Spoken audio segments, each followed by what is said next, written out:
Yo, yo, yo, Nothing's Normal Podcast. It's your host, Spit back at you with another episode. And you see I'm smiling from ear to ear. This mic sound good, man. I got one of the legends, the OGs. I'm going to let him introduce himself. Spinks, appreciate you for having me. Oh, we appreciate you. But before we get into you, a couple shout-outs, man. Shout out to Green Leaf Studios, where we are. Yes. Right now, we shooting everything but guns in here, man. Podcasts, movies. If you got an idea that you want to, correlate and put into motion and put on camera, come down to Green Leaf Studios. Let me tell you something. This is a nice spot, right? I appreciate that. That comes. Yes, that says a lot from the guy. Sir. Yeah. Shout out to GBA, but Shout out my son. Shout out my son too, man. Shout out. Sold not for sale. We out here, boy. Oh, that's big, man. I see where we going today. But without further ado, enough about us and more than you. Who I got sitting to the left, man? Yeah, this is Chris Gotti, Lorenzo. Lorenzo. Yes, sir. I always put my last name because that is absolutely my daddy's last name. You know what I'm saying? So I want to make sure. Everyone used to think Gotti. Gotti was a nickname. So I always wanted to make sure. And I didn't ask for that word name. That was Irv's nickname. Okay. But because Irv is my brother, yeah. Shout out Irv. What up, boy? Yeah. You know what I'm saying? Because Irv is my brother, they always called me Chris Gotti. If Irv is Irv Gotti and you his brother, you got to be Chris Gotti. Let's get into it. You feel me? Yo, so over here at Nothing's Normal, we got this policy where we don't like to start the story on page 50. We like to start in the beginning just to get a viewer's idea how we started. Because a lot of our trauma for us didn't start outside. Some of it started in the home.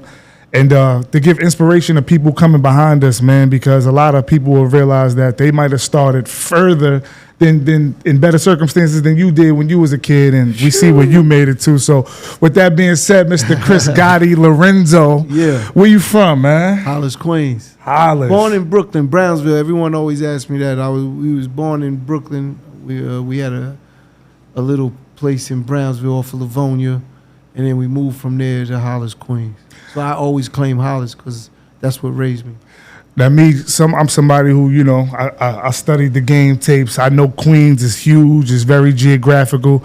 Would Hollis be considered the north side or the south side? That's north side. Ooh, okay. We didn't fuck with south side. Yeah. Okay, so I heard. For no reason at all. I got tons of people that, like, when I was, no, seriously, like that, I was mad cool with now. Yeah. But we probably was trying to take each other's lives back when we was young and adolescents. For sure.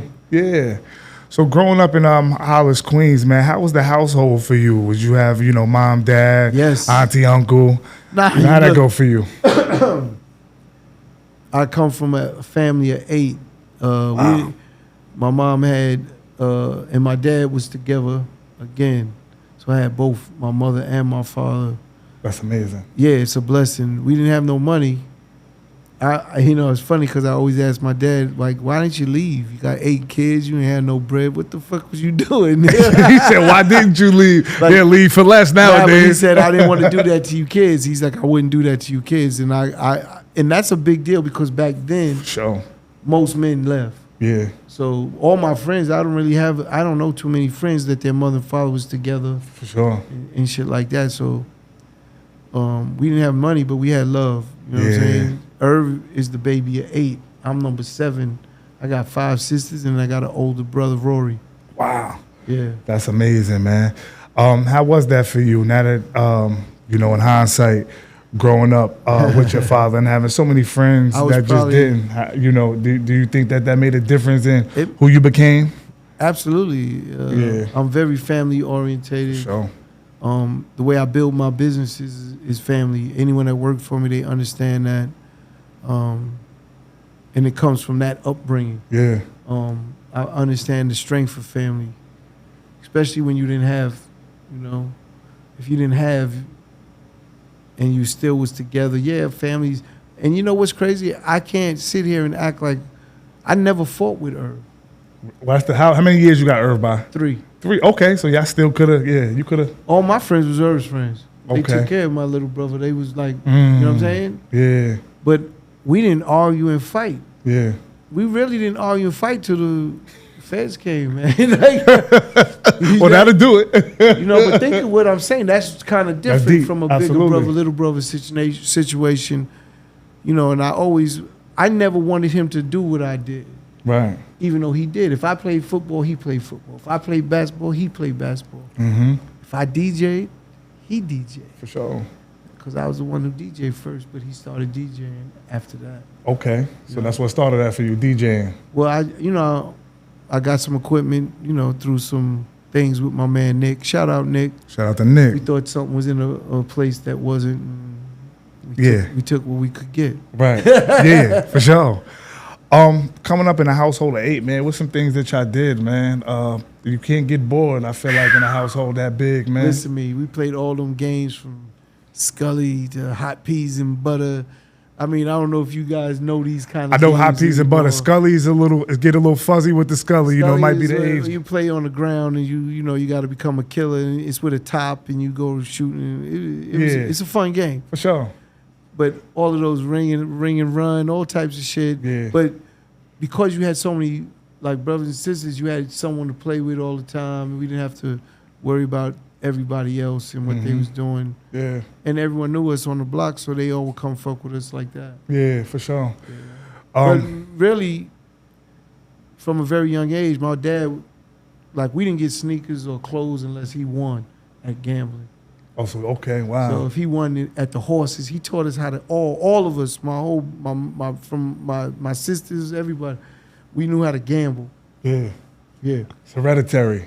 Cards. Yeah. Yeah. Yeah. No, I know people say that, but it's really like that over here. Right. I happen to manage Phil Ivey, who is probably the best gambler in the world. I don't even know who that is. What's his name? Say black brother, Phil Ivey from New Jersey. Yeah. Shout out Phil. What up, boy? What's up, Phil, man? Yeah. Nice to meet you, Phil. Let me tell you something. Come on, Labby, Phil. Let's get it. Yeah. He plays poker. If you look him up, they call him the Tiger Woods of poker or the Michael Jordan of poker. Right. But he's absolutely the best gambler in the world. Right. One of the biggest bettors, too, in the world. He's gambling millions of dollars. The big shit, okay, in the world, not just in the country. He's out there. Nah, he's him. Yeah, he's the I'm guy. not talking no little shit. I'm talking about he's him. Yeah, he's him. We know, like I said, Chris Gotti. We know the legend of Chris Gotti. We know, everything that makes you a legend, and your background. What are some things you did coming up? Like, what kind of student was Chris Gotti, man? Was you into the school thing or no, not at all? I wasn't, but I was smart as fuck. We see that, yeah. Not seriously, I didn't go to school and if I was to tell the truth, I never read a book on my own. Wow. If we didn't read it in the classroom, I never read a book. Wow. I never did homework. I would get it from someone that did it, and I would make them write my homework. Mm-hmm. This is a true story. No bullshit. And I had an affinity to I could take things apart, and put it back together. TVs, radios. Shit. Take it completely apart, have it wire down to the wire. Down to the wire, and put it all right back. Wow. So it was something in my brain, and that I was quiet.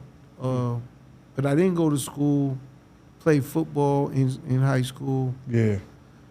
Bayside High School, won a city championship over there. Oh, that's dope. Yeah. And, but when you say what kind of student was I, it's a question I ask myself all the time. Because I feel like I've acquired so much knowledge and information. I'm a student to people. For sure. So lawyers, doctors, accountants, I study, I ask the questions, but I tell all the people that I talk to, I say, you got one mouth and two ears, so that says speak half as much as you listen. Listen way more than you're talking. Yeah. So shut the fuck up and listen. So that's what I did. I would listen all the time. I wouldn't talk. And if I seen you do something, I could do it. For instance, I know for sure I have to be the guy that invented the drag-out basketball court. I have to be him, yo. Yeah, I can't attest to it. I promise you. Yeah. I made that court on my block early. Yeah. Before the ones that someone came by, I drove by and seen it and said, that's a great idea. That kid's a genius. No, they didn't know I did it. They said, that's a great idea, and built one and put it in stores and sold it. That's hard. But I made mine out of all wood and everything from early days. How about this? I wish it was back in the day. There's something I'm super proud of that I built that only people that would know is like people from high school, because I used to bring it to the football games. Yeah. I made a wooden radio. A wooden radio. That shit, you know, we used to carry the big, For sure. the big joint. You had a Hummer on your shoulder. I promise you, my shit would bust all of that down. Made out of wood? Wood, and it ran off of 9-volt batteries. And I had it where it could convert to a plug. I had to convert it in there so when you could plug it in. 6x9 speakers, tweeters, everything, car radio, all of that shit. Nah. Equalizer. Damn. And heavy as hell. You might get a splinter, but it's going to get the job done. That's the kind of student I was. I was like, I could do things. I built a construction business.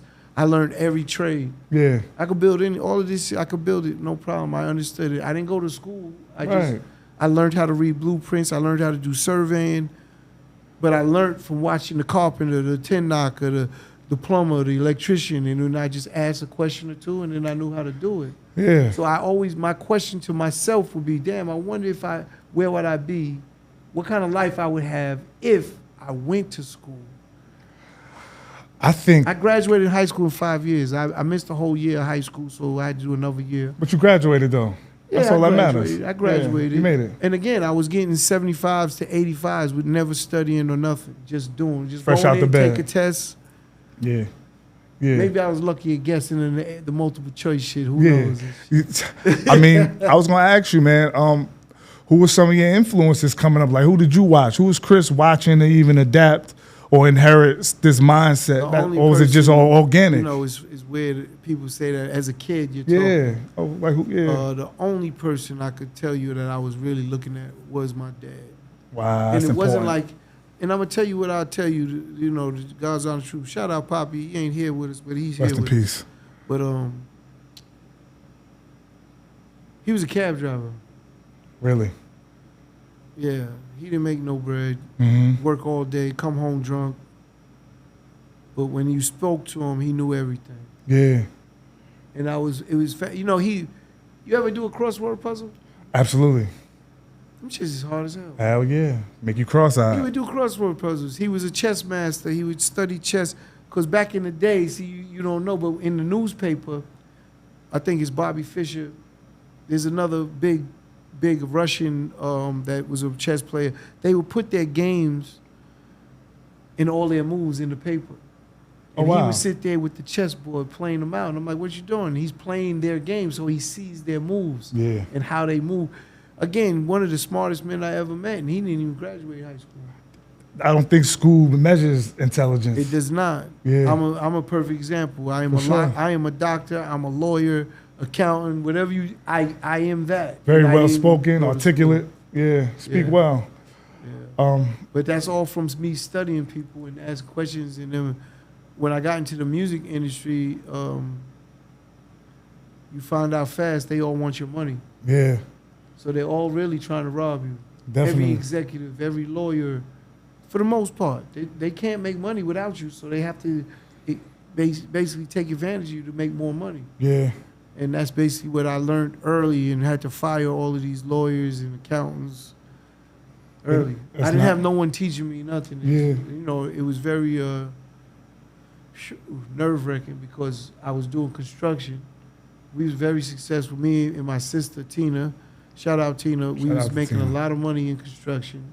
All city work, parks, schools, roads. Okay. I say I did everything but a bridge. I never built a bridge, but I could build 8 stories. I did 8 stories, homes, sub-power stations, everything. I could do all of that shit. So, and we made a lot of money in that business, and that's how Irv, we've helped fund him, and then he's really took off on got going, and when he gets going, he calls me and says, I need you to come run my production company. Yeah.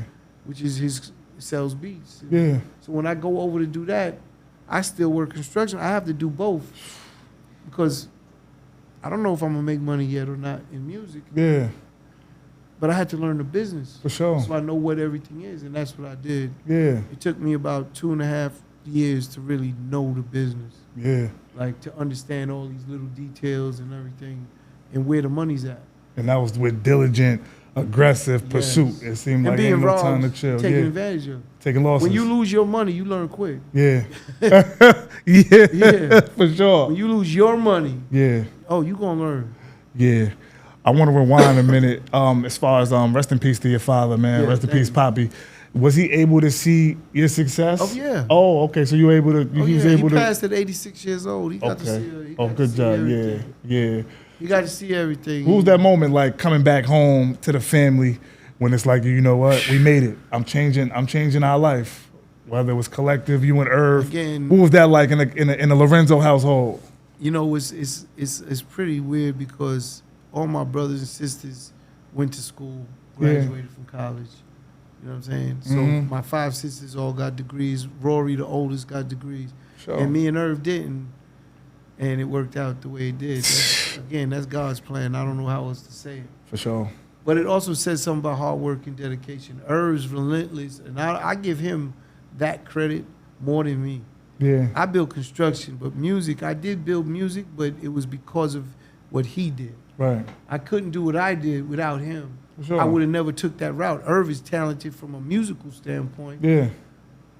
I don't make beats. Yeah. I don't understand music in that way.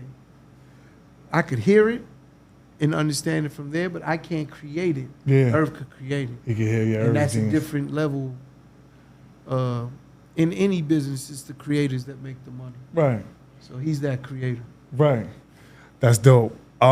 So Irv, it's safe to say, Irv sparked that y'all entrance into the entertainment industry. Because if you doing construction, I was DJing and he started DJing. Okay, so yeah, okay. I'll never forget. There's how was that? There's a day, another day that I'll never forget. Yeah. The way I acquired the equipment was because we thought there was money in the place, so we went in. Me and my man Nick, I shouted him out already. Sure. We had went in and there was no money. Yeah. And I was like, I ain't leaving without something. So I took the equipment. You understand? So yeah. when we come home, I started DJing. And Irv's like, okay. He started DJing. And Nick used to have equipment at his house, but you couldn't go over there because his pops, Trini. Yeah. You know, we're half Trini too. Like, I was going to ask you that was the background. Okay. Yeah. Yeah. Trini Filipino, my mother's black. So, and, okay. End of the day, we come home and we would go to Nick's house, but his pops would fuck Nick up for touching his equipment. So when I got it, it was like, okay, I got my own now and we good. But then I would tell Irv, don't play the music. If you're gonna fuck with my equipment, don't play that shit loud. Yeah. Because I didn't want no one coming in and stealing it. Yeah. You know what I'm saying? Absolutely. Me and Hollace, they gonna come and get it. Yeah.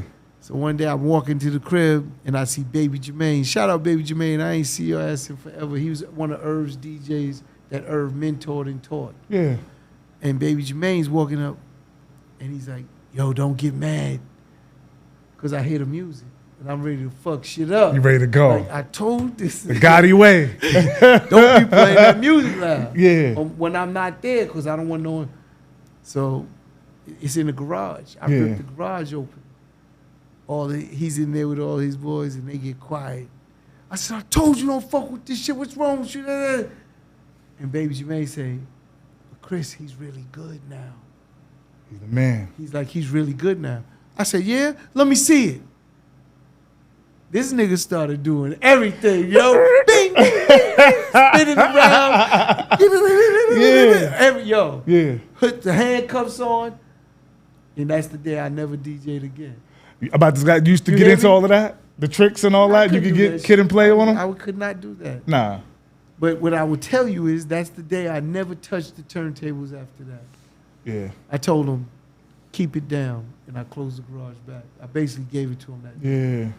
Because I knew he was different than me. That was the thing. Yeah. Again, these are things like, you know, big brother, little brother. I knew he was different. That's the day I identified him as different. That day. That's why I said I'll never forget it. Yeah. And if Baby Jermaine is out there, he could verify. Yeah. I think Rodney was in there. You know what I'm saying? Teron was in there. Yeah. You know what I'm saying? They was all there watching him. He was different. Irv, when he started making mixtapes, the line was literally around the corner waiting. All the drug dealers. Yeah. To come get the tape. They wanted a Irv Gotti, not Irv Gotti, a DJ Irv exclusive. This the 90s we talking about? Shit, early 90s. Damn. So it's early hip hip hop. Late 80s. Yeah, y'all already in hip hop. Y'all already in the culture. Yeah. You know, our first artist was Mike Geronimo. Oh, no, I didn't know that. Yeah, shit's real, baby. What was this is pre-Murder Inc.? What was y'all called? What was the campaign called? What was y'all going by back in the This day? is DJ Irv. DJ Irv. In Top Dog Productions. Yeah. Wow. Not Top Dog now with Kendrick and all them. Shout out Kendrick. Yeah. But it's not them. Yeah. Irv was Top Dog For sure. Productions first. Yeah. And it's spelled the same way they did, D-A-W-G. Well, they probably knew that. They probably, You never know. You know what's going It's on. all right. Yeah, it's all good. It's okay. It's all love. You know, with it flattered, you know? It's flattering. I heard they real dudes over there. Yeah, you would know. You know, your Rolodex, Nah, your Rolodex expand a little further than mine. I met them maybe one time, but I heard nothing but good things. Yeah. At what point do y'all pivot into? We talk about the creation of Murder Inc. What year did Murder Inc. start, actually? Technically 99. Are we allowed to say Murder Inc.? Because I know it was a big discrepancy. You went course. the Inc. and we had some. Again, What's going on before we, it's Murder Inc. Yeah. The Inc. was something Russell Simmons and Leo Cohen asked us to do. Okay. And if you ask Irv and myself, especially Irv, it was probably the worst day for him. He hated changing the name. I'm sure. And it was but it was only cause the feds is coming. Yeah. Right? See, I knew. Yeah. Yeah. we knew look, let's say you didn't do anything wrong, but you're under investigation. Yeah. That's what we were. We're very ignorant. I was very naive and ignorant to this. I'm thinking we didn't do nothing wrong. We're making hit records. We're making a lot of money. Sure. We're paying a lot in taxes. Mm-hmm. You know what I'm saying? Yeah. The fuck they fucking with me for? Yeah. I don't care what the dude Preem, shout out Preem. Shout out to Preem, is man. doing it or what they think. Yeah. We not doing nothing wrong. The feds know everything. They know you doing this podcast. Oh, right for now. sure. Yeah, he right there. They right here. Yeah. So what I'm saying is, I'm thinking in that. So we're moving as business as usual. Nothing's wrong. Yeah. So when they came and said it, they're like, trust me, Vivendi, the company that owned Universal's going crazy and all of this shit. So we had a big thing. They was like, we're gonna do like a casket, right? And we'll put the word murder in the casket. We're putting that word like we're gonna bury it forever, and it's gonna be gone, and we'll just be the ink now. And like, so we're like, fuck it. We're making so much money. We're like, okay, if that's gonna keep everything moving and cool, that shit didn't change a fucking thing. Yeah, no, they still came. They probably thought we was fucking punks after that. Yeah, they probably like, what the fuck? Oh, these bitch ass niggas. You know what I'm saying? They all gonna fold. Yeah, they're gonna fold. Yeah. That's what they're probably Oh, thinking. 100%. Yeah. Psych your bike. It's not a lot of that going on, man. But you know, I'm only saying that. Listen. Of course, listen. I don't play with none of this shit. Yeah, nah. This shit was like a hell of a time in life for us and for the family and everybody. And, yeah. You know, we went through it as men, and that's all I could tell anyone listening. I don't act like I'm anything but a man first, right? Definitely. That's what I tell everyone. I'm a man first. So you will treat me as a man, and if not, I'm going to show you I am a man, and that's what it's about. Yeah. For me, so that respect. You know, me and De Niro, what do we call it? Shout out De Niro. Love, loyalty, and respect. I live my life that way. I give it how I want it. Yeah. I respect everyone. I just met you. Same love and respect. This was Sunday to Thursday. You know what I'm saying? This and here I am. It's yeah. love and respect. I live my life that way, and it comes back. Yeah. I try to tell all the kids that, man, if you understand that principle and philosophy, it's real. Yeah. You know, I told everyone also when I put my gun down, like I said, I never left my house without my gun since forever. Yeah. And when I put that gun back down, the beef went away. It's a mindset. It's real. This shit is real. You understand that? Like when you got that, it's almost like you wishing for something. The energy, That energy. The energy, you know, it's important. I put it down, and then that type of energy disappeared. Yeah. But when I had it, it was always there. Yeah. You almost, like you said, looking for it. It's like you looking for it. Yeah. So I would tell everyone listening, I know I'm an old head now and shit, you know what I mean? That's the goal. That's a blessing. You get old or die. That's the goal. For sure. To get old. Yes. Don't let no one tell you different. If you get old, you're dead. If you don't get old, you're dead. It's over. You're done. What good is that? Age is a blessing. What good is that? I hope this shit really, niggas really hear me with this shit, because I go in the cities and talk to kids and do that all over the country. And all my OGs that's out there that I fuck with in all these different cities, you know, we talk, we build. And this is one of the things. Don't ever think old is no good. Old is what it is. Right. Stay in shape. Yeah, you look good. So I was gonna ask you, what's your diet plan, man? You a vegan or something, man? Nah, you look I don't good. eat. I eat whatever I want. Pause. Okay. Pause. Yeah, pause. Pause. Yeah. But I fast a lot. Okay. But I do eat whatever I want, like whatever I like. If I got to taste something, I'm not eating pork and all of that. I don't eat that stuff. But if, you know, I'll have a steak or some chicken. Yeah. Or if I want a salad, I eat a salad. But I eat a lot of avocado. I eat a ton of fruit. A ton of fruit, man. Yeah. This shit is expensive. Go ahead and try it. For sure. Go broke. It's good, though. Go broke. You know, living good and, I mean, trying to keep yourself right is expensive. For sure. This country wants us dead, man. Yeah. When you travel, like I tour, and you go from city to city, all in the city, the hoods is all identically made outside of New York. When you leave New York, it's different, right? Go to any of these other states, it's like they took exactly the same bullshit food and put it right here. The same bullshit supermarket and put it here and just took it and did it Supermart. and did it all across the country. Yeah. This shit is sad, man. Yeah. You can't eat good if you're not in a good place. They don't have the food available for you. I mean, what you think the solution is I'm real big on this. There's a lot of the problems. And somebody like you who has been in the game, like you said, late 80s, you done seen the last 2 to 3 decades, man.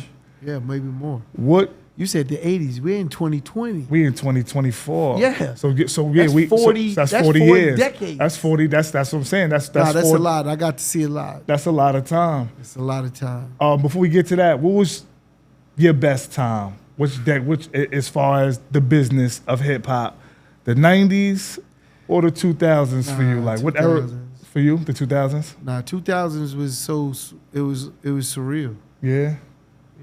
You wouldn't believe the things you could get done or accomplish. You never could have fathomed that. Yeah. There's no way. Like, unless I was living in a world of make-believe, you know what I'm saying? For sure. Anything from where I came from and how we was raised and what we had to see the things we could get and do. Nah. You know, Murder Inc., we was doing over $200 million a year. Like, to understand that. It's before the digital, all that stuff too. This is a lot of less streams. Who could have figured that out? Yeah. That's what really the government took from us. They took a 9-figure business from me and my brother and our family. Yeah. You know what I'm saying? But we're going to get it all back plus. Yeah. Oh, so you still recovering from the losses from back then? How can you not? Yeah. Absolutely. It's not that you're recovering. Like, we're making money, but it's not like it was. Yeah. It's building again. Right. You know, I got Clash. You know I see, yeah. Shout out to Clash. Yeah, I'm on Clash, man. I got Adventure Music. Mm-hmm. You know what I'm saying? We got another thing, Two-Way. I mean, I do movies. I got Arc Production. Yeah. Arc Films. Yeah. Irv has visionary ideas. Sure. And we just don't stop. We have a bunch of investments in different things. Yeah. Real estate you into? Playing seeds. Yeah. Playing seeds. Not as much real estate as, like, I'm not a real estate investor in that sense. Yeah. It's a great investment. Right. I used to flip houses back when I was younger. Like, when I was doing construction, we buy the houses, fix them, flip them, fix them, flip them. I missed the biggest window for that when I could have bought all the Harlem brownstones for $1, and I didn't buy them. Because that's how fucked up they were. $1. Yeah, you hear me. Yeah, I could have brought a whole block for like $25. You can't even get a McChicken for that price nowadays. No, the trick was you had to put in $250,000 to build it back up, which is not crazy. The brownstones is all worth 5s and 7s and 10s. Millions, yeah. Right now. For sure. Easy, I should have did it, but I didn't because I didn't understand it. Like, if I knew it, if I had my knowledge today, back then it's different. Yeah. It's different. I was the first one in the meatpacking district. I could have bought all them buildings for $100,000. They worth 150, 250 million now. Shit. And the reason I could have did it, my brother-in-law, David Rabin, was the president of the Nightlife Society. And what does that mean? That means he understood the ordinance, the city ordinance of when you went to open up a nightclub in Manhattan, they told you where you could do it. You couldn't just open it anywhere. Okay. Because there's rules and regulations in each pocket of the city. Yeah. So he knew before anyone else that all of that meat packing is going to get fixed up. For sure. You're young, you don't even know what it used to be. It used to be nothing but fish. It stunk all hell. And it would be transvestites, drug dealers, and prostitutes out there. That's all you seen on fucking 14th Street and 9th. So I'm looking at that, and he's like telling me and my brother, he's in the middle of the 9th telling me, we got to buy this. No. But he didn't tell me his job. I'm thinking he's just saying, come and buy it. Yeah. He didn't say, no, the city's going to bring everything down here. This is. Why he didn't tell y'all that? I don't know, but we didn't know that information. Yeah. And maybe he did and we was ignorant Right. and didn't catch it. Possible. Yeah. I don't remember him saying it. For sure. At the end of the day, all those buildings that we could have bought for the money, we go gamble on a weekend with. Easy. Hundreds and of now you millions would of have dollars. been, yeah. Well, maybe, you'd be stopping somebody from making that mistake. Somebody tell you, go ahead and do it. If you got it. I'm a little smarter now. And like I said, it is what it is. These are things that you missed out on, coming through. If anyone is, like I said, 40 plus years of doing this shit is like, for sure. I want to touch back on Murder Inc., man. Yeah. When y'all start Murder Inc., who's on the Murder Inc. roster in the beginning? Ja motherfucking Rule. Shout out to Jeffrey Ja, Atkins and Ja Rule, my nigga. What's Shout up, out to boy? Ja. He Ja just finished his residency. They're about to re-up that residency in Vegas. Yeah. Which is dope. Yeah. He stays working. I always tell people, Ja was like Drake before Drake if our generation, man. We grew up off Ja, man. I always say hits on I hits. put shit in perspective. I never talk shit about nothing, but Ja Rule's one of the originators of that sound. For sure.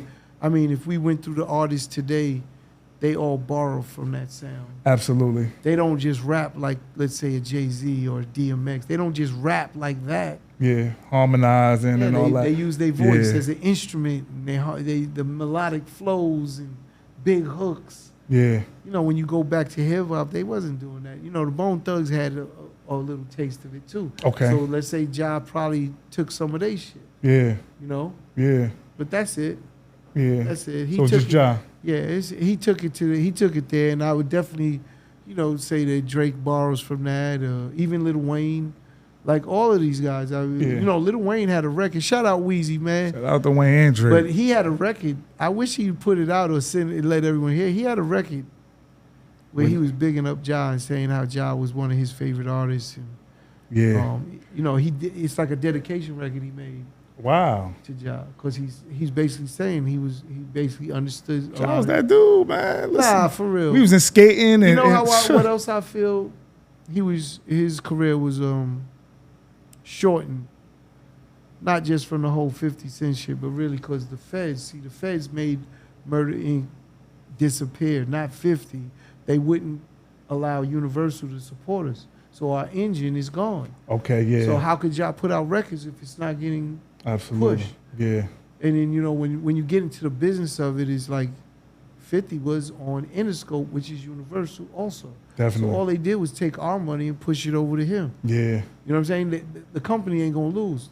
And remember, Universal cooperated against us with the government. Oh no, I didn't know that. Oh, that's a big record. fact. Universal, the label. Wow. The record label cooperated with the government to try and get us locked up.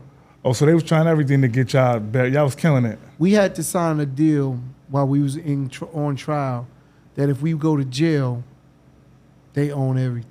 Yeah. And we needed our money. They stopped paying us for years. Yeah. Years. Right. We was under investigation for almost 3 years before the trial started. Wow. Making no money, still selling all these records. They're not paying us. And we're not realizing they're cooperating with the government.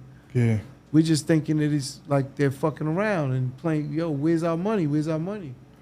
So in a situation like that, is it back to square A family, or like you said, to how you was raised? Do you credit how you was raised on mentally staying sane through that period? Because like you said, back to in the beginning of your story, y'all didn't have money, but y'all had love. Is it back to square A? We got each other. We gonna make it. How did you stay sane throughout that period, man? Kids and everything at this time.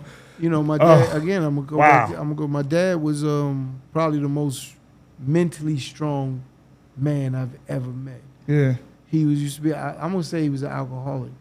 So one day Irv was little. He was like maybe 8 years old, and he took maybe 10. It's one. I can't remember the time, but my pops would come home drunk after work at night and drink a whole nother bottle. So I'm going to assume that's an alcoholic, right? Yeah. And one day Irv poured out his bottle of vodka and put water in it. It's a true story. That's love, though. So my pops came home drunk, takes the bottle, takes a drink, spits it like, the fuck is this? Not water. Yuck. Like he going crazy. Who did this shit? And Irv stepped up and said, I did. 8 years old. He just stared at him. He said, why'd you do it? We don't like you when you like this.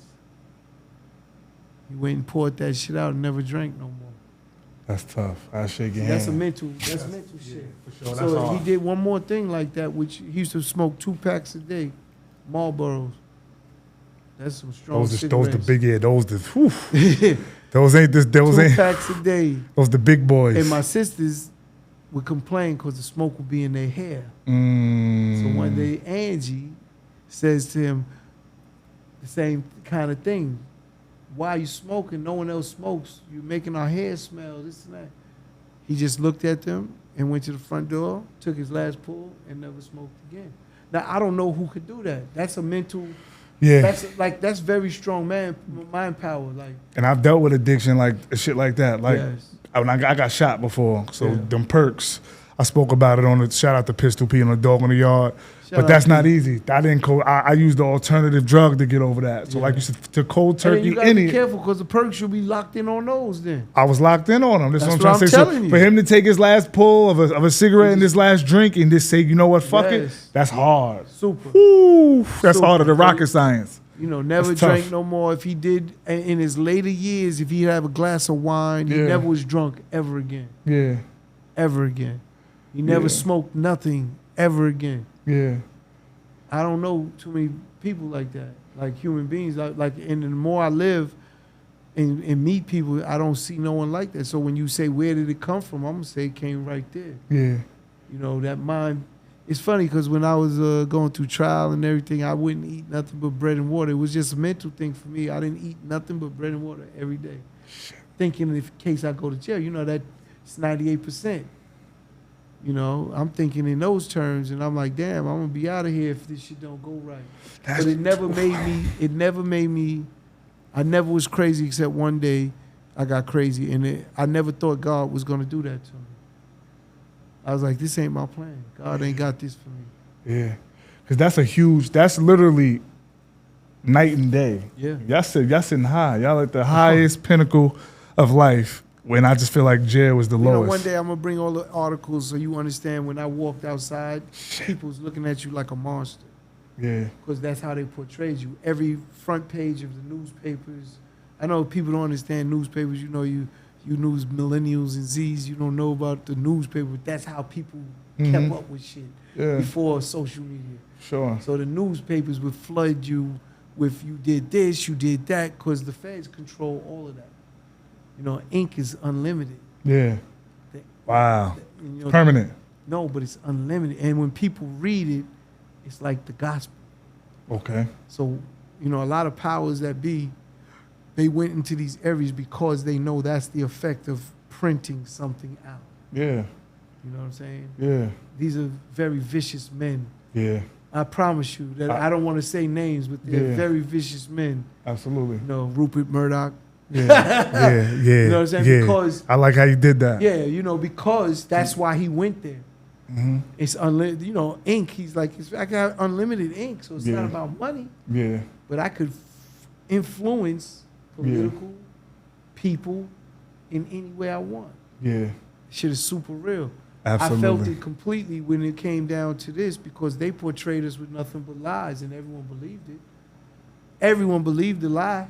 Yeah, your kids go through this shit, man. Reading these papers and all that, man. I got all the articles. It's got to be this high. We was front page of the New York Times, Daily News, Post, USA Today, and any other publication you could think of in a negative way. Shit. Nothing nice. Crazy. Yeah. So that's why when you say that, it's like when I walked outside in that era, and I went out. I didn't stay in. Irv didn't go out.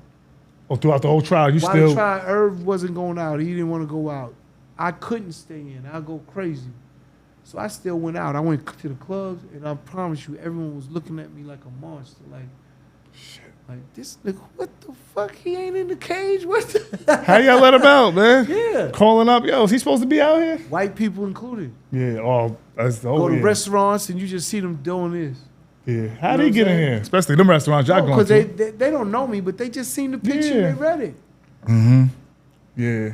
They read it. That's real. I promise you, that's super real. Yeah. But I never stayed in. I went out every night with my man Demi, who's one of my drivers, and some of my other niggas. Demi, shout out. Oh, Demi, I thought you said another name. We're not gonna say that name, but I thought you said another name. Yeah. We went out every night.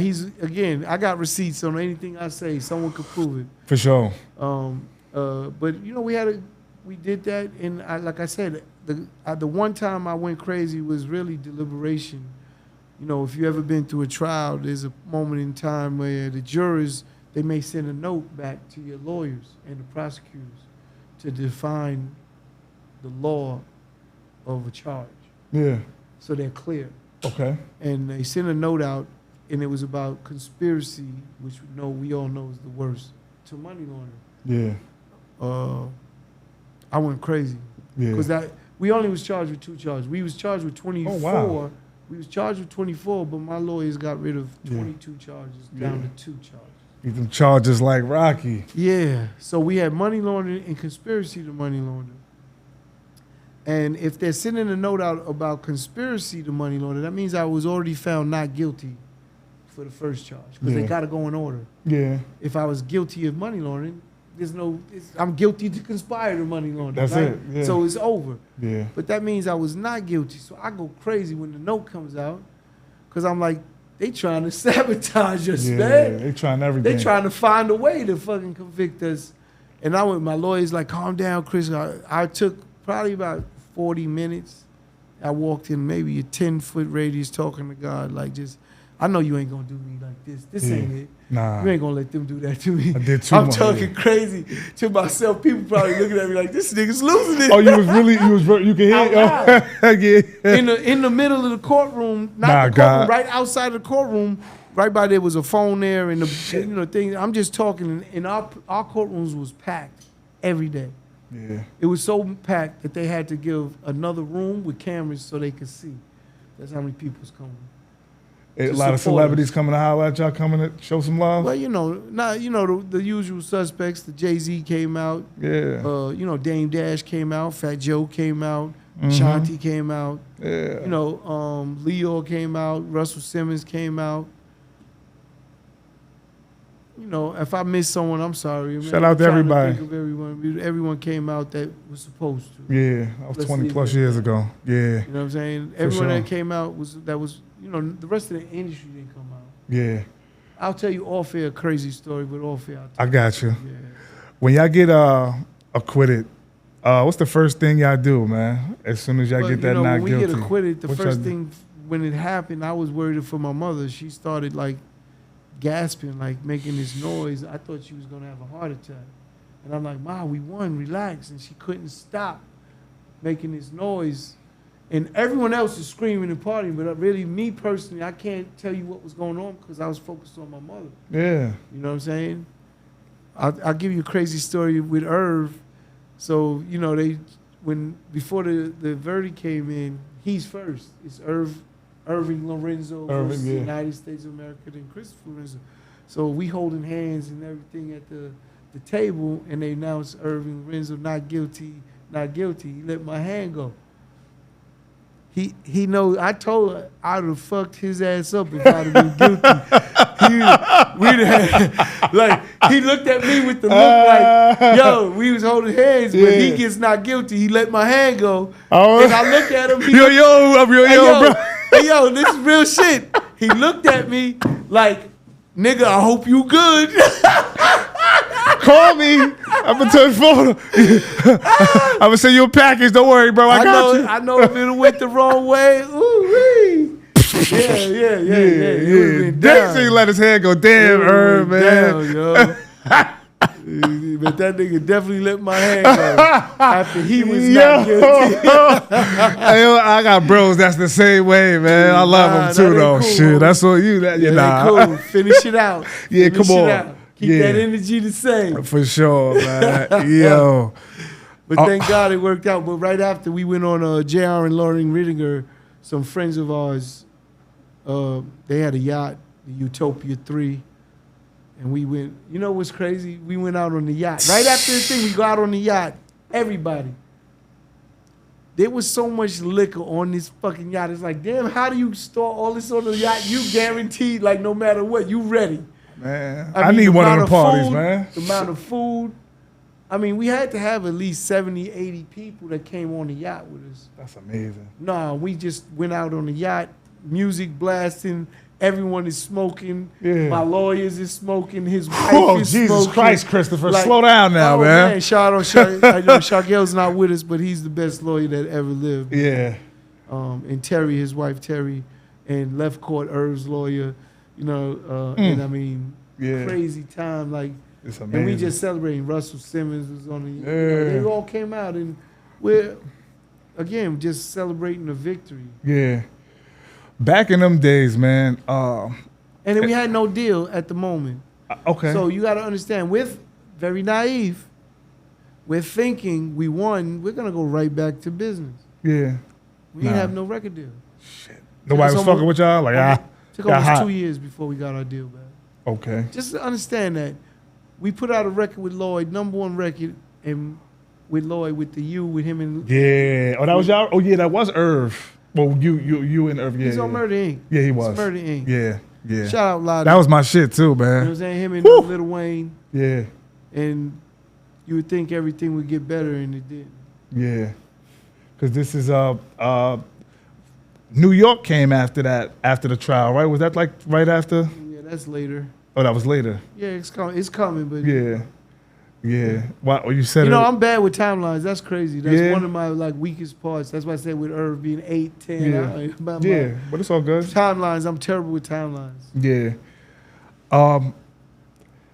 When you think about Murder Inc., I don't want to make the death row. Y'all, when I was a kid, we used to classify y'all as the East Coast death row. Yeah, that's fine. Yeah, Shout out Suge, man. Shout out Free Suge, man. Free Suge. I'll give you a crazy one with him later. Yeah, when y'all move around, back in them days, you had to have a certain stature about you. It was no social media. Yes. It was all reputation. It wasn't too much perception. You got to be one of them guys. Murder Inc. traveled, countries, states. He was worldwide. What is some things you do to put together a team to be able to even travel like that under them circumstances? This New York, this is the industry. We see the source, we see the beefs, we see everything, man. So how does Chris go about that, man? It's funny. A lot of artists, I won't say any names or anything, but they have definitely approached me and asked me, "How did you do it?" Yeah, I want to know because you look good, baby. You lost weight. I'm blessed. Looking good. I don't want to say nothing other than that. You know, I'm a shout out Supreme again. Shout out Supreme. He definitely helped Murder Inc. navigate through a lot of the turmoils for sure and things. Yeah. And how did he help? Knowledge. Mm-hmm. He knew it's. I don't know if you ever watched the movie The Godfather, but hell yeah, this both of nigga's them. The Godfather. Like he understood street people, not like he was. We had people with or anything. He just knew how to move, and we took a lot of that with us, and it works everywhere you go. Like it's a formula. Like let's call it some real nigga shit. Yeah. Right. Let's call it that. That's the formula, and it works. Yeah. When you move that like that, you get the response you're looking for. Yeah. For the most part. For sure. There's nothing 100% but death. Yeah. We all gonna die. Right. Other than that, it's never 100%. So no matter what it is, so for the most of the time, it worked. Yeah. And that's how we did it. That's one hell of a formula, man. Yes, and and I give him a lot of that credit, because I remember like when we first started Murder Inc., it was just me holding down John Irv, and then I called in for some support. They came out. I would literally be outside waiting while they're inside clubs and shit because, like, I would let them know, text me So I know to be on point when they come out. If there's a problem, I'm right here, whatever. But that's really what I did in the beginning. Yeah. So I was on head security. Yeah. And it didn't change until, let's say, not Preem, Son. My nigga Son came in. Okay. From Brownsville. Mm-hmm. He came in and he helped me with moving around. Yeah. You know, an extra set of eyes. Absolutely. Yeah. More street knowledge and understanding, because you're dealing with the streets. Yeah. This hip hop shit ain't like it is now, where you can go to all this pop shit. No, we get a club offer. It was we called all our club offers gangster promotions. For Another sure. GP promotion. Yeah. Like it's gangster promotion. Yeah. Like it was the local drug dealer that rented out the club and hired you. Mm-hmm. Your back end came in 5s and 10s. Yeah. Block money. Yeah. You understand? Yeah. You might got that wire to get you there the first half, but just understand, they know exactly how much money you got. They picked you up from the airport. They know what jewelry everyone's wearing. You understand what I'm saying? Absolutely, yeah. This is what we had to navigate through. That's what I'm saying. We need to. And we did it. Yeah. Unscathed. No bullshit. I seen it. Now, other crews ran into issues. A lot of crews. Oh, yeah. That's why I'm asking you what's the formula, because you don't hear too much. You don't hear too much about y'all too much. I'm telling you. Yeah. You know, less is more, baby. Yeah, for sure. Yeah. But, you know, everyone read ran between into the those lines. issues. But I'm not bragging. I just know that. I mean, listen, that's that a badge of nigga, honor, man, to say you made all that money and got a chance to live your life and didn't face all that resistance that a lot of, like, now it's soft. I'm going to shout out my nigga Magic. For sure. I don't know if y'all know Magic. Magic's a West Coast icon. Okay. He robbed everybody. Yeah. Real nigga shit. For sure. Magic was on our asses most of the time. We knew how to deal with him. Yeah. What do they say? Real recognize real. For sure. And that's how you get through it. Yeah. You know, I used to tell, I had told Jimmy Henchman at one time, I said, listen, get your gun. We go in the parking lot. We can figure it out. Oh, you crazy. No. But you ain't going to keep pressing, nigga. Yeah. Like, niggas say whatever they want about that man. And I fuck with Jimmy, like, on that side. Like, that nigga was a savage on out here. We see the documentaries. You know we see what I'm it. saying? Yeah, we don't know what's true or not. Not allegedly. But we get ideas. I'm just telling you, he was really about his work. Yeah. You know, I had to deal with all of these dudes, even Big Sugar Bear on the West Coast. Yeah. You understand? Yeah. I really dealt with them. Yeah. On the real word. What you call him? Level. It's just Sugar Bear. We used to call him Sugar Bear. I never heard that one. Yeah, that shit's name Sugar Bear. Yeah. You know what I'm saying? But we really dealt with that nigga on some real shit. Sure. You know what I'm saying? Everything, you know, Jay Prince. Jay Prince, Houston. Shout out Jay. What up, boy? Yeah. You know what I'm saying? I hate what I see what's going on, but I ain't even going to talk on that shit. But for sure, you know, I get called out. One of our producers was signed to Jay Prince.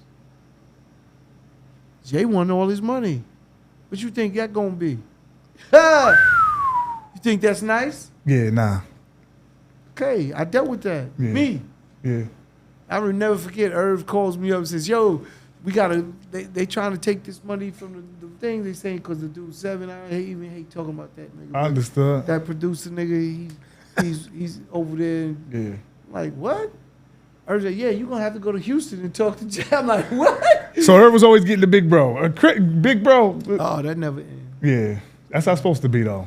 Shout out to Irv. Yeah, that's dope. They even had that. All of us ain't had that. He knows. You know what he knows? He knows that there's no question who I am. Yeah. See, when you have even a homie, you might be like, damn, is he going to take this that way? Yeah. Irv abused that somewhat. Right. So, yeah, that power with me. Yeah. You know what I mean? I will say that. But at the end of the day, that's my bro. Yeah. And I never wanted him, if I did dirt, like I never would tell him. I would never let him know. So he don't even know most of the things I've been involved in the streets. Yeah. I got receipts. I love these kind of conversations because as much as we like to shut the blinds on it, this is a huge part of our culture. This is a part of it. The Preems, even the guys who wasn't in alignment with y'all campaign, them guys too, they all got kids. Like these stories this is our culture. I love this shit. It's absolutely real. First and foremost, hip hop culture starts from inside out. Yeah. And if people don't understand that, they should hear me now. It starts from the jail first. Yeah. All our talk, everything. I'm glad you said that. So all of those slangs, style, everything comes from inside out. Yeah. And it starts there and it comes outside to here, and then you hear it in the record and you think it's someone. No, it's the big homie inside that's putting someone on to something. And that's why it's important that we shed light on those people, because we talk about branding and becoming a brand, and the product isn't just the product, it's how you sell a product, how you market the product. Like you said, the How style. long did you do? Oh, I'm not a jail guy. I did 4 months. I got on Dog on the Yard. I don't even know how I got on there. So I did a county bit up here in Westchester. Listen to me, that's great. Less is more. Yeah, absolutely. Less is more. Yeah, but it's important to shed light on where we get our style from. I did 2 days, maybe 3. You a genius. You know? I done had niggas tell me the culture's so fucked up though. Oh, you did that little punk. You ain't did enough jail time. Excuse me? People talk about, always talk about Murder Inc. My biggest case, I don't know if you remember Greek Fest. Nah. Okay. Greek Fest used to I'm be born 89. Jones Beach, Greek Fest, all the fraternities would go out, all the girls would be there. Sure. So it was crazy. So we used to go up there. You know, we wasn't part of no fraternity. Yeah. But we go party. Yeah. Catch up with some in Jones Beach. But, you know, there was this one year, 89, I believe. Only because my son was only 3 months old. Oh, you got kids older than me. Yeah. Wow. Yeah. Okay. He was 3 months old. And we get into me and my oldest friend. Shout out Kylie. That's my oldest friend. No, yeah, he's the oldest friend. 50, how many years, man? Since 3 years old. 54 years. Yeah. I'm 57. Yeah. I'm 57. We Yeah, knew each other good. since 3 years old. Yeah. Wow. Like my mom used to watch him and his mom used to watch me. Yeah. And that was my ace. We did everything. Mm-hmm. From tying niggas up to shit, like all types of crazy shit. Yeah. Like, that's my ace. Yeah. Shout out Kylie. His birthday just passed too, boy. Right. We doing dinner in a minute. Yeah. But me and Kylie out there, he get a little saucy. The Jones Beach is packed. We have it, if we lose each other, we go back to the car. So we both ended up back at the car. He's like, man, where the fuck you was at? I said, man, you drunk. You started running through the crowd. I couldn't keep up with you. Yeah. Like, he just started taking off. Running. And it's so crowded. He's dipping. Like, I lost him. So I went back to the car. Yeah. Some car pulls up. It's a guy named Mark Davidson. He was a stun gun victim with the police. He won like $5 million back then. Yeah. It's a lot of bread. Right. And I knew him. He used to sell weed, little hustling nigga. And he pull up with a bunch of niggas and fuck him up, shorty, fuck him up. So Kylie drunk, he's like, why don't you come fuck me up? So them niggas pull over and pop the trunk and start handing out bats like the Yankees and shit. And it's just me and Kylie. But they don't know I'm with 150 niggas. They on the other side of the park. All the Hollace is here with us. Yeah. And we get to scrapping. Get a couple hits, but we take the bats. We doing good. Yeah. But the cavalry's coming. They seen us. And basically laid down like 7 of them niggas. Yeah. Right there. Yeah. Jones Beach. Yeah. And that was the end of the Greek Fest. Yeah. Oh, so y'all fucked that up. Yeah. Okay. Hey, I can say I can relate, man. We done fucked up. We ain't fucking nothing as big as, Greek Fest, but the whole festival. Damn. But people would know that. Any of these, all the black fraternities would be out there and come out. But it was a big deal. Right. And that's when I did my 2 days. Yeah. My mom and dad's first time they ever had a vacation or a trip. Yeah. That they went to Vegas. Yeah. And I didn't want to tell them we need the bail money to put the house up. Shit. Right? So I was like, fuck it. Damn. But it's nationally covered. Yeah. My mother and father see it in Vegas. Big chillin'. And my auntie Irini, you know what I'm saying, my godmother, she seen it. She took care of it. And she put the house up. Yeah. And I remember I was just really getting in there because, you did the day first, like in a bullpen or whatever. Yeah. Next day, I'm just getting my jumper or whatever, and they tell me I made bail. That's amazing. I was like, what? I did. I'm out. Bye. Yeah. That was we was in Nassau County or whatever the fuck. Yeah. I'll never forget that either because they was like, you're out your jurisdiction. I'm like, this is New York. This my whole city is my jurisdiction. I'm Chris Gotti. No, but I'm in New York. I get what you mean. Like, I know what you mean. I'm a New Yorker. Yeah. Like, no, this is in New York. Yeah. I was like, wow, they trying to really fuck a nigga up. I want to touch 2 more points as we start to wrap it up, man. Us being from Westchester and me being involved in hip hop as a kid and listening, I was big on like street wars and all of the beefs and stuff like that. Were y'all ever able to reconcile your relationship with DMX, rest in peace, before he passed away? I know y'all had DMX, we didn't have a problem. I know DMX, him and DMX loves Irv. DMX probably loved me too. My relationship was different than Irv's relationship with DMX. Yeah. Like, and Ja and DMX spoke. Okay. Again, it's not all. Don't believe it. That's why I had to ask, you know. Again, but Ja and DMX definitely spoke. It wasn't no like hated relationship. Yeah. And you know, with X, maybe he was a little off. Yeah. In his thinking sure. for whatever reason. Yeah, I follow because the reality is, you asked me about my career. I said Mike Geronimo. Ja had a deal way before DMX had a deal. So if someone took someone's style or voice, it's the other way around, right? Well, the deal doesn't prove that. You could. Ja had records out. Well, you could get something. We know a lot of people who be style biting. It's just one person got the light, and the other person might not. Just because you know what I mean. That's what I mean. That. I get what you're saying, but no, but you're right. That's true. He could have. That's true. So I won't. But at the end of the day, you would know though. No, I'm just saying. At the end of the day, they don't make the same records at all. Yeah. So where's the style? You're telling me my voice can't be like yours if it happens to be the same raspy type tone? Definitely. That's all it is. Yeah. So that's why I said it's a misunderstanding, and people love to fan fires and make something out of nothing. Mm-hmm. That was the radio game. Ja's career, he's took the high road for everybody, and he didn't have to. Yeah. If he wanted to turn it up on niggas, it would have went down. Now, DNY is family. Yeah. Shout out to Rough Riders. When we first fucked with DMX, they was trying to kill him. Really? Because he was robbing them niggas on the block and shit like that. We ain't know these stories. Yeah, this is before anyone knows anything, but that's the facts. So when niggas get into it, you feel me? That's what it's about. Why would you niggas don't understand the whole scope of it, but that's a fact. The reason Irv even got to work with X is because they was like, keep him away from me, Gotti. Yeah. I'm gonna kill that nigga. Yeah. Wow. They can't tell me that didn't happen. This is Yonkers niggas saying that. This is DNY. Yeah. Yeah.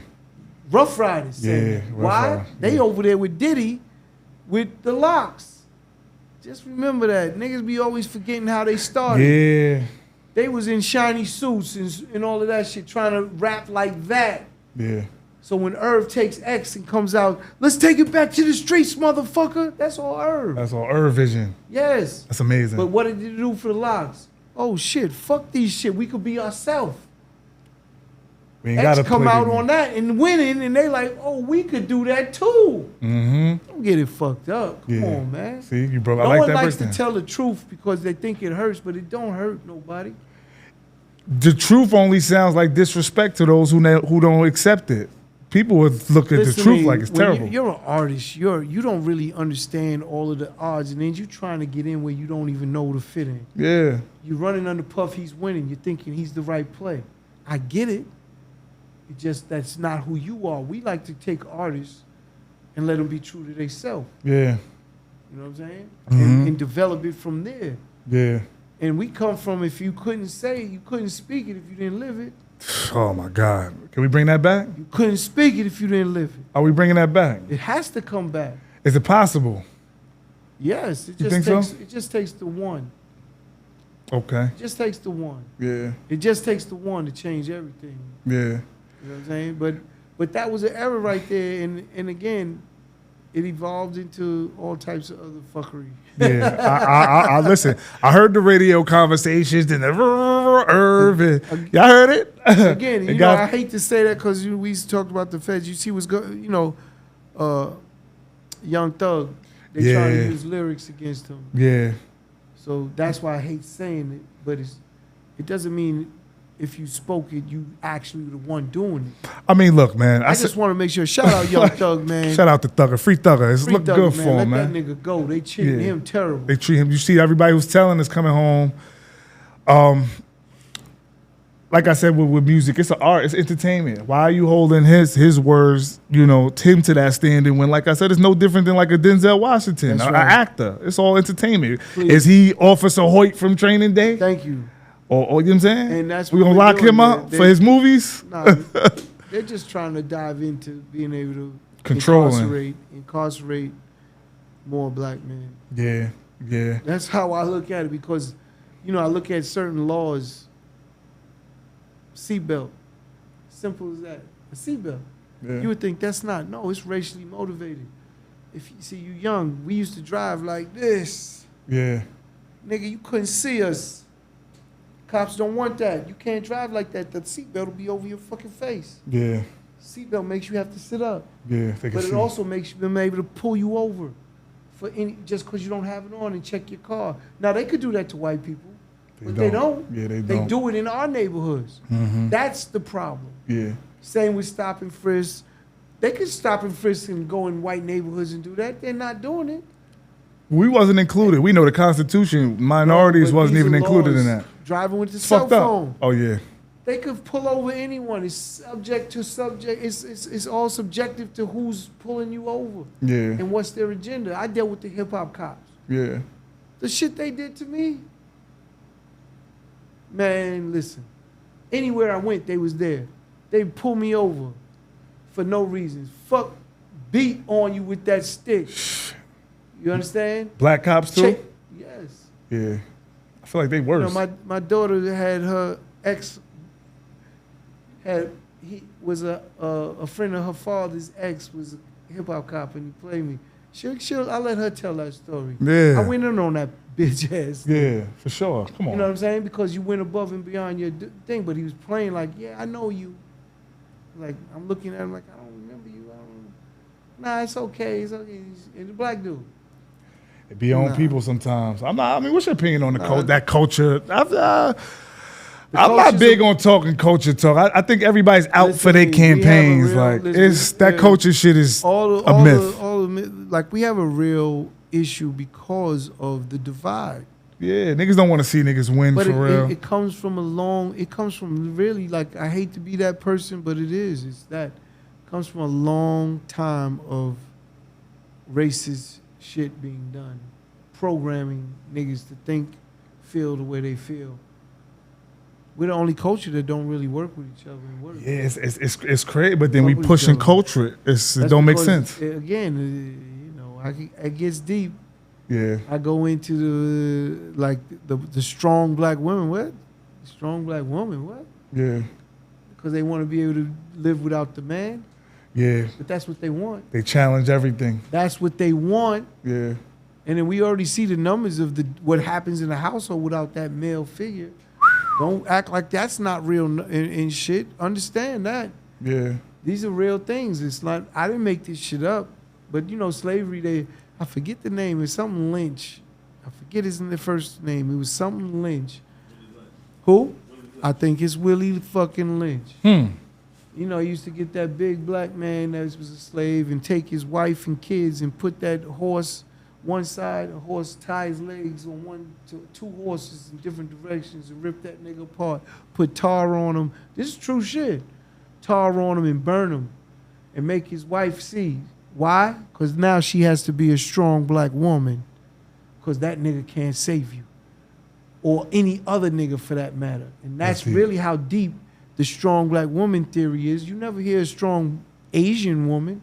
You never hear a strong white woman. You don't hear it in no other race. It's all black. You just open my eyes to some shit. I promise you, this shit is deep. Even in the verbiage, it sounds simple. Yeah, that's deep. And why did they do it? They wanted the women not to feel that they could be protected. or anything. To rely more on them, they services, back to welfare and all that, you think? But look, it made women strong, but they know that's nothing. Yeah. It's a woman still. We need each other, man. So, you know, baby without being held is going to die. Yeah. Yeah, I like You know that. what I'm saying? I like that. That baby going to die, Yeah. you going to hold that baby. Yeah. We need each other. That's a universal law. Yeah.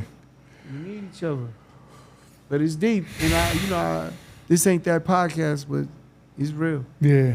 And if anyone don't know me, I'm about black and brown. That's it. That's it. Anyone that works with me that may be from a different race, whatever, they understand that's my motive. Right. They have to understand that's how they got to work with me or they can't work with me.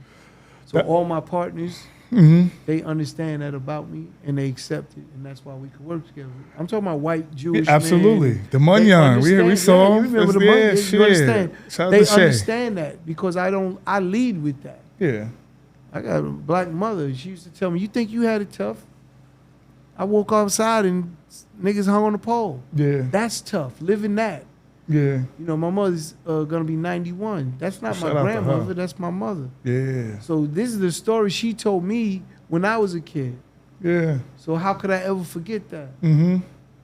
And look, business is business, I feel like. You should be able to do business. You don't have to be morally connected to everybody you do business with. This is what we doing. This is what it's about. This is, you are who you are. You stand for what you stand for.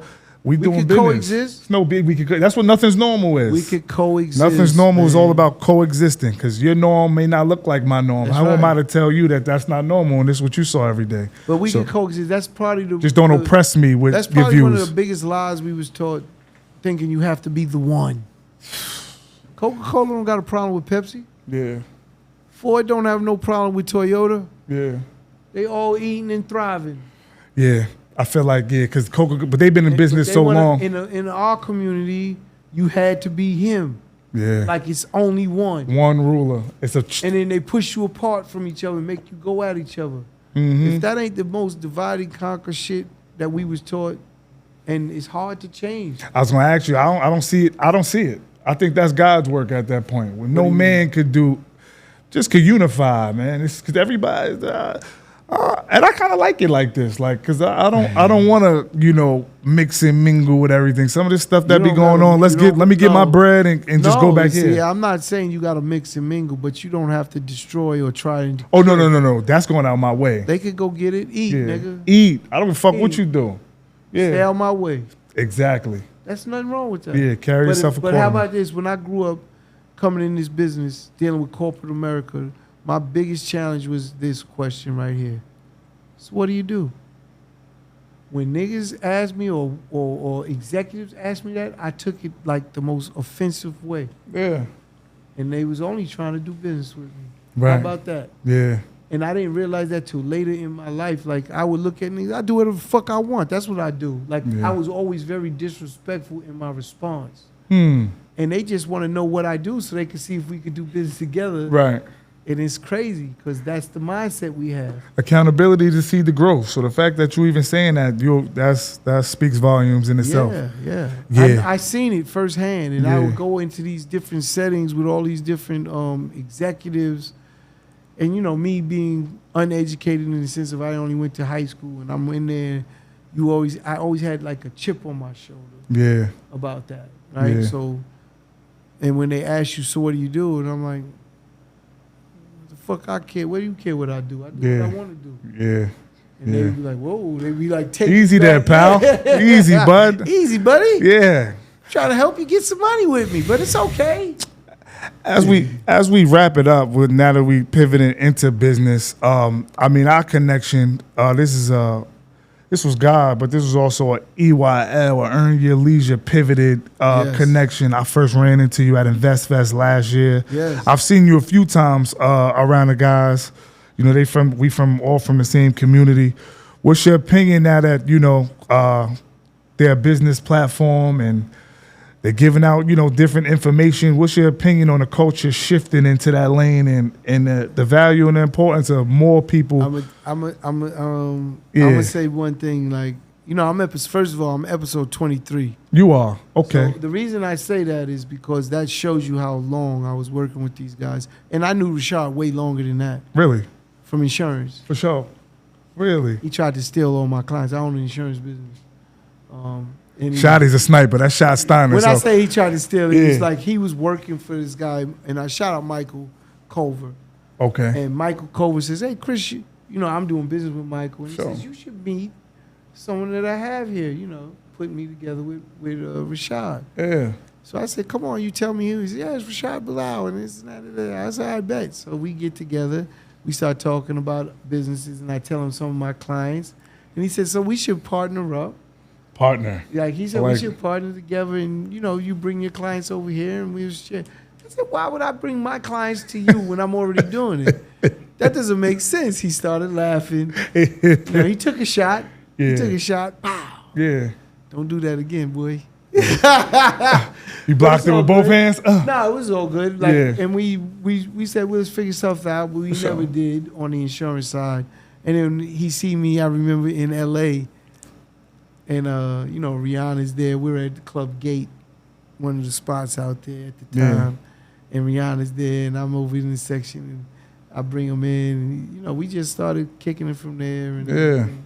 But when he starts the podcast, he used to call me and come to my studio at IMI Studios to pick my brain, him and Troy. For sure. And that's how come I became Episode 23. 23. You know what I'm saying? Because they picked my brain and they said, man, we want to interview you. But they just started. They didn't. It was nothing. Yeah. We was in, I think that's in Troy's house. Troy's crib. Yep. Shout out Troy and Rashad. Shout out to man. broskies. But, you know, they did that, and you know, they would just pick my brain on different business things, and I would give them, and I promise you they used them, and Yeah. it was successful with them. And so if they was to talk, if you was to ask them, I'm pretty sure they have to say yes to those things. Me and Troy spoke about you right there on Dykeman on the sideline before it rained, and he was like, "Yo, I'm looking forward to that Chris and Real one." Yeah. This is what he took. This is what the Appreciate bro it. told me. Yeah, he said Chris and Real one, man. You know? And again, they've been just solid. So what I was gonna say is, I always tell them this right here. I always tell them this because the bigger they It's get, important. the bigger they get, they're gonna want to make them sell out. And I said, don't you fucking sell out. You tell them, if you ask them, I always tell them, don't you fucking sell out, because that's what every black exec did for the most part. Yeah. And I said, you built something that is, you don't need to worry about them. They have to worry about you. Sure. And if you sell out, I'm gonna get on you. Yeah. So I promise you, I tell them that all the time. The bigger they get, it's a harder challenge, because to turn down that money that's going to get put in front of you is very challenging. Yo. Yeah. Yeah. And, you know, most people, they sell out and they take it. But I said, I'm going to be on you if I Scale of 1 to 10, 10 being the highest chance that they sell out. What you think? Man, I don't think the guys going to sell out. You said that they will? That they will, 10 being the highest. Nah, they're not going to sell out. They're not going to sell out. They're not gonna sell out. They're not going to sell out. Because they see they can They're going do to it. sell out, but not sell out. Invest they're Fest, not. I just saw the vendors that sold you out. mean They're sell going, out, yeah. sell out the Come on, you vendors like and sell how? out tickets, Yeah, yes. yeah. They're not selling That's out the only the selling culture. out they doing. They're not going to sell out the culture, and that's something for me personally. I will not sell out the culture. Yeah. Me personally, like Yeah. anything I do is about the culture and making sure I protect the culture. Right. I feel I'm part of the culture fabric, so how would I be selling it out? Like Yeah. one of my conversations with Russell is like, you should have owned hip hop. How not? Yeah. How'd you sell it out? Yeah. You let it go for what? Self. Money don't. That's you what know, most of these guys. That's most of the people do, man. It sound everyone good wants until to it's in talk front of that you. Billy. Everyone I ain't wants been that there Billy. yet, so In order to catch a Billy, right? Not a Millie, you can catch a Millie. To get to that Billy, you got to create Don't Stop. You know, you got to get that money that just keeps coming while you're sleeping, everything. That you got to build a business that has that type of engine. yeah. You know, think of what I mean, like Nike. Everyone's buying the Nike. They built it, though. When they first Yeah. started, it was challenging. Yeah. Now they have such a market share, it's on autopilot. For sure. They get a bigger thing, it's gonna go up. So, you know, all these, that's Don't Stop. Yeah. Phil Knight, he don't gotta care about it in the world. He do Yeah. whatever the fuck he want. Amazon, that's Don't Stop. They took 12 years before they made some money. Yeah. They built it though. It's important. It's very important to understand in business. Yeah. And if you want to be into that Billy, Yeah. that Don't Stop. So when I look at Earn Your Leisure, there's a lot of verticals they could go into to create Don't Stop. Yeah. That's what I call it. I call it Don't Stop. Don't Stop. I like that. that makes sense, man. Yeah. InvestFest, man. You pulling up? We gonna see you InvestFest 2024, man. What's going on? I'm working. Man? They don't want me out there. Why not? they got guests that they don't want me next to right now. Okay. It's all good. Shout out to all the guests, man. Shout out all the guests. Cool, how about that? Shout out all the guests, and I hope their InvestFest is incredible. Yeah. You know okay. That's a fact. Yeah, for sure. That's a fact. For sure. Yo, man, what's next for Chris, man? I see you said you got Clashtv. You covering TV. all the basketball in the summertime. I'm gonna do something different. I'm gonna create a league. Yeah. Paid leagues for street ball. That's tough. They need that. That's where you see the best basketball too, man. It's entertainment. Paid leagues for street ball. Yeah. Crazy. Maybe I get down there, interview some of the old coaches and all that from back in the days. We doing that. We doing player highlights, coaches highlights. Oh, I need that. Yeah. Park commissioner highlights. Yeah, we're doing all that because I want to expose them so the world gets to see them on a bigger level, and I'm gonna promote the hell out of it and spend money in marketing to really get that reach for them. Because once people see it, I know they're gonna want to be involved. Yeah, for sure. Final words from Chris Gotti, man. What's Chris Gotti's final words to the culture, man? The floor is yours. Oh, man. Final words to the culture. Stay true to yourself, man. Stay true to yourself. Yeah. Soul's not for sale, baby. Yeah, I like that. Shout out to my son. I wore this without realizing I'm going to do a whole campaign for you, my son, but it's real. Yeah. Yeah. You know what I'm saying? And that's really for the culture. We created something with this culture that every part of the globe wants it. Yeah. Yeah, they do. But we don't own it. We have to keep it and own it. Cannot allow it to be taken from us without them paying the right toll to get across that bridge to participate in our culture. Yeah, I agree. That's another, another one of my mentors. He always would talk toll. Yeah. I called Don't Stop. He called it the toll. Oh, yeah, for sure. Gotta make them pay that toll. They just want our shit. As long as they keep paying that toll, you got basically that Don't Stop. Do your thing. Yeah. You got that Don't Stop. Yeah. So you'll rent it to them pretty much. Just pay that. Yeah. No, you control it. Yeah. And they could use it for their use to make money with you, not without you. Yeah. Right? Again, we don't live in every part of so we have to think of a TV show. You have to license it out to different networks, right? Mm-hmm. Yeah. Martin's still on. Yeah, Martin's still on. Netflix, too. You understand? Yeah. All he did was license it out. Now, he doesn't own Netflix, but you could use it and make me my money. Yeah, let's get it. This is what I want. You give me that, but I own it, right? Yeah. And that's, Jerry Seinfeld's really the one. Yeah. That Seinfeld show's a monster. Yeah. He's still making hundreds of millions of dollars, him and Larry David. Something he created that many years ago. For sure. That's Don't Stop. That's genius. That's Don't Stop. That's Don't Stop. That's the toll. That's the toll, baby. Pay the toll. Yo, Nothing's Normal podcast. This was an excellent episode with the legend, Chris Gotti. This was a pleasure for me. You don't see a lot of OGs, a lot of freaky OGs nowadays, man. A lot of y'all, I don't know about a lot of y'all. I don't care about your business accolades. A lot of y'all just plain freaky. This is one of the stand-up ones that's still coming back because, like I said, he didn't have to do this. Man drove up here from White Plains. And you don't see a lot of guys given opportunity when it may not it might benefit me more. It's definitely going to benefit me more than it benefits you. So you don't see that too often, man. Guys get stingy with the playbook, man. Nah, one of the things it's culture. I get it. I call all these athletes, which I helped in different ways, and then when I call, it's like it make me feel like I gotta chase you, and I don't want it to feel like that. Yeah. And then when you see me, it's all love. Keep that energy, homie. Yeah. Keep that energy. Yeah. And we all good, because when you start doing it the other, then I don't want to talk to you. Yeah. It's all good. Life is too short. I don't want to waste my time with nobody. For sure. Yo, Chris Gotti, Nothing's Normal podcast. Love. My man. Thank you. Yes, sir.